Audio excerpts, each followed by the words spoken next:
Copyright disclaimer under Section 107 of the Copyright Act 1976. Allowance is made for fair use for purposes such as criticism, comment, news reporting, scholarship, and research. Fair use is a use permitted by copyright statute that might otherwise be infringing. Non-profit, educational or personal use tips the balance in favor of fair use. Medaram Sammakka Saralamma జాతర ఇది ప్రపంచంలోనే అతిపెద్ద గిరిజన జాతర. భారతదేశంలో మహాకుంభమేళా తర్వాత ఆ స్థాయిలో కోట్ల మంది భక్తులు హాజరయ్యే పండుగ ఈ జాతర. కేవలం మన తెలుగు రాష్ట్రాల నుంచే కాదు, భారతదేశంలోని అన్ని రాష్ట్రాల నుంచి అలాగే విదేశాల నుంచి సైతం ఈ జాతర పండుగలో పాల్గొనేందుకు కోట్ల మంది భక్తులు ప్రతిసారి వస్తుంటారు. 2 ఏళ్లకోసారి మాఘమాసంలో 4 రోజుల పాటు జరిగే ఈ జాతర మహాఘట్టం గిరిజన తెగల యొక్క సుసంపన్నమైన సాంస్కృతిక వారసత్వాన్ని ప్రతిబింబిస్తుంది. అంతగా విశిష్టతను, ప్రాముఖ్యతను, మహత్తును దక్కించుకున్న ఈ సమ్మక్క సారక్క అనేవారు ఎవరు, వారి చరిత్రేమిటి, ప్రజలు వీరిని ఎందుకని దైవాలుగా ఆరాధిస్తున్నారు, వీరి జీవితంలో జరిగిన అద్భుతమైన ఘట్టాలేమిటి, అసలు ఈ జాతరని ఎవరు ఎప్పుడు ఏ విధంగా ప్రారంభించారనే వాటితో పాటు దట్టమైన వనమే ఆలయంగా, పచ్చని చెట్లే గోపురాలుగా, గద్దెలే అమ్మవారి గర్భగుడిగా, కుంకుమ బర్నే అమ్మవారి ప్రతిరూపంగా సాగే మేడారం జాతర విశేషాలని, విశిష్టతను మనం ఈ వీడియోలో తెలుసుకుందాం. సమ్మక్క సారక్క కథ ఈనాటిది కాదు, 700 సంవత్సరాలకు పూర్వం నాటి కథ ఇది. అప్పట్లో ప్రస్తుత ములుగు జిల్లా అటవీ ప్రాంతం లక్షల ఎకరాల్లో ఉండేది.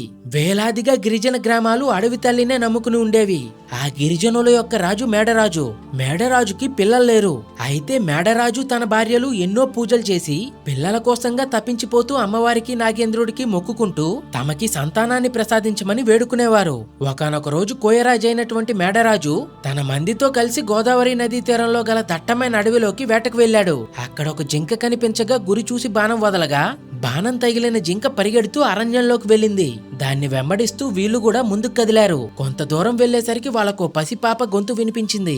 ఏమిటా అని ఆశ్చర్యంగా వెళ్లి చూస్తే ఒక చోట పుట్ట మీద చిన్న పాప నవ్వుతూ కేరింతలు కొడుతూ ప్రకాశిస్తూ కనిపించింది.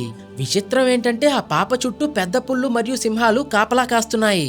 ఆ పాపలో ఏదో దివ్యత్వం ఉందని భావించిన వాళ్ళు తమతో పాటుగా ఆ పాపని వాళ్ళ గూడానికి తీసుకెళ్లారు. మాఘశుద్ధ పౌర్ణమి రోజున ఆ పాపకి సమ్మక్క అని నామకరణం చేశారు. ఆ పాప వాళ్ళ గూడానికి వచ్చిన వేళ విశేషం ఏమిటో కానీ వాళ్ళకి అంతా మంచే జరిగింది. ఆ పాప పెరిగి పెద్దదయ్యే కొద్దీ ఎంతో దివ్యత్వాన్ని ప్రకటించింది. ఆమె చేత్తో ఆకుపసరిస్తే ఎంతటి మొండి రోగమైనా చిటికలో నయమైపోయేది. ఒకరోజు గిరిజనులు తమ దైనందిన జీవితంలో భాగంగా అడవి ఉత్పత్తుల కోసమని అడవిలోకి వెళ్లారు. ఆ సమయంలో ఒక మంత్రగాడు ఊరూరు తిరుగుతూ సమ్మక్కున్న గూడానికి వచ్చాడు. అక్కడ మంత్రగాడికి సమ్మక్క మంచిగా కనిపించింది. కానీ ఆ మంత్రగాడు కనీసం సమ్మక్క దగ్గర దాకా కూడా వెళ్ళలేకపోయాడు. దాంతో ఆమెలో ఏదో శక్తి ఉందని, మహిముందని ప్రచారం చేసుకుంటూ వెళ్లిపోయాడు. ఇక తాను గూడెంలో జనం మధ్య ఉండకూడదని నిర్ణయించుకున్న సమ్మక్క తాను దూరంగా దేవరగుట్టపై ఉంటానని, అక్కడ ప్రకృతి ఉంది కావున ప్రకృతిలోని జీవులు తనకు రక్షణగా ఉంటాయని చెప్పడంతో మొదట గూడెం వాళ్ళు కాస్త భయపడినా చిన్నప్పుడే ఆ పాప చుట్టూ జంతువులు కాపలా ఉండటం చూశారు కాబట్టి అక్కడికి తీసుకెళ్లి దింపి అక్కడ సమ్మక్క అవసరాల నిమిత్తం జలకం బావి అని ఒక బావి తవ్వారు. తర్వాత కొంతకాలానికి సమ్మక్కకి యుక్త వయసు వచ్చేసరికి మేడరాజు తన మేనల్లుడు, మేడారం పాలకుడు మరియు కాకతీయుల సామంతరాజు అయినటువంటి పగిడిద్దరాజుకిచ్చి వివాహం చేశాడు. సమ్మక్క, పగిడిద్దరాజు దంపతులకు సారక్క, నాగులమ్మ మరియు జంపన్న అనే సంతానం కలిగారు. ఆ తర్వాత సారక్కను గోవిందరాజుకిచ్చి వివాహం చేశారు. అప్పట్లో కాకతీయ సామ్రాజ్యాన్ని విస్తరించుకోవటంలో భాగంగా కాకతీయ ప్రభు ప్రతాపరుద్రుడు గిరిజనుల రాజైన మేడరాజుపై దండెత్తాడు. మేడరాజు కాకతీయుల ప్రచండ సైన్యం దాటికి తట్టుకోలేక కూతురు సమ్మక్క మెట్టినిల్లైన మేడారం వెళ్లి అజ్ఞాతంలో గడపసాగాడు.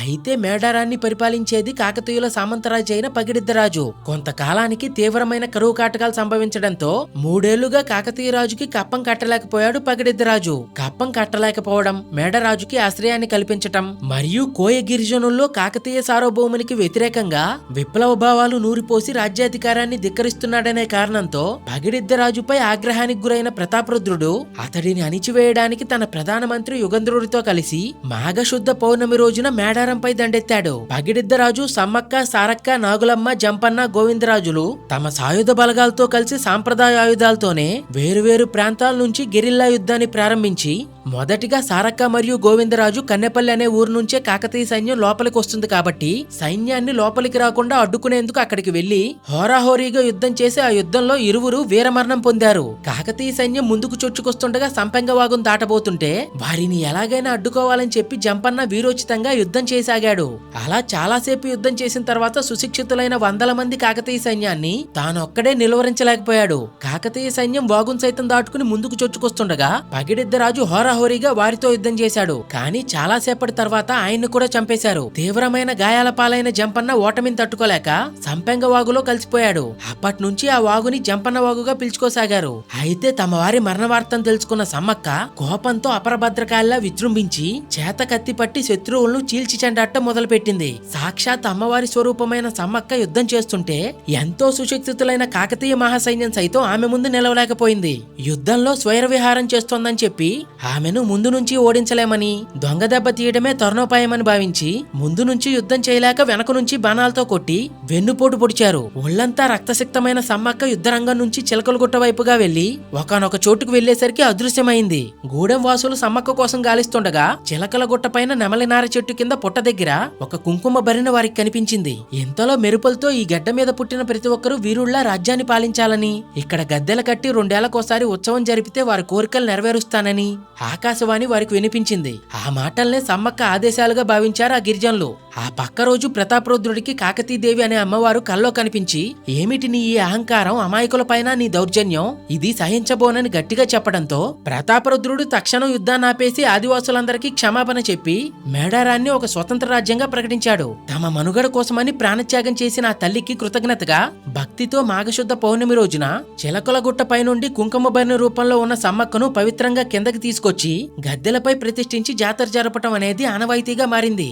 ఈ కథని మనం విశ్లేషించుకుంటే ఇందులో కొన్ని హింట్స్ ద్వారా మనకి తేలిగ్గా ఒక విషయం అర్థమవుతుంది. మొదటిది, సమ్మక్క తల్లి అయోనిజ. ఆమె ఎవరికీ జన్మించలేదు. ఆదివాసులను రక్షించడానికి ఆ తల్లి మానవ రూపంలో వచ్చి వారందరినీ హక్కును చేర్చుకుంది. తన భౌతికమైన స్వరూపం నుంచి దివ్యమైన శక్తిగా ఆవిర్భవించి ఇప్పటికీ కోరిన కోరికలు తీర్చే తల్లిగా కొంగు బంగారంగా సత్యం చూపుతోంది. ఈ జాతర ఎలా జరుగుతుందంటే, జాతర మొదటి రోజున కన్నెపల్లి నుంచి సారక్క అమ్మవారిని మేడారం గద్దెపైకి తీసుకొస్తారు. ఆ తర్వాత కొండాయి అనే ఊరు నుంచి గోవిందరాజుని మేడారం గద్దెపైకి తీసుకొస్తారు. పూనుకొండ అనే ఊరు నుంచి ఏమో పగిడిద్దరాజుని మేడారం గద్దెపైకి తీసుకొస్తారు. వీరి ముగ్గురిని తీసుకొచ్చి మొదటి రోజు గద్దెపై కొలి ఉంచిన తర్వాత రెండవ రోజు చిలకలగుట్టపైకి వెళ్లి సమ్మక్క తల్లి ప్రతిరూపమైనటువంటి కుంకుమ భరిని కిందకి తీసుకొస్తారు. అయితే ఇందుకోసం 20 మంది పూజారుల బృందం కొండపైకి వెళ్లగా అమ్మవారు ఉండే రహస్య ప్రదేశానికి కేవలం 2 పూజారులు మాత్రమే వెళ్తారు. అక్కడ పూజలు చేసి అమ్మవారిని గద్దె మీదకు తెచ్చే ముందు చలపయ్య చెట్టు దగ్గర శాంతి పూజ చేస్తారు. తరువాత మేళతాళాలతో వెళ్లి అమ్మవారిని గద్దెపై ప్రతిష్ఠిస్తారు. 3వ రోజు గద్దెలపై కొలువున్న అమ్మవార్లకు భక్తులు మొక్కులు సమర్పిస్తారు. 4వ రోజు సాయంత్రం యథావిధిగా అమ్మవార్లను వనప్రవేశం చేయిస్తారు. శివశక్తుల పూనకాలతో కోయిదర్ల విన్యాసాలతో ఎంతో వైభవంగా సాగే ఈ జాతర మహోత్సవం గురించి మరియు మీలో ఎంతమంది ఈ జాతరకు వెళ్లారో మీ అనుభవాలను గురించి కామెంట్స్ లో తెలియజేయండి.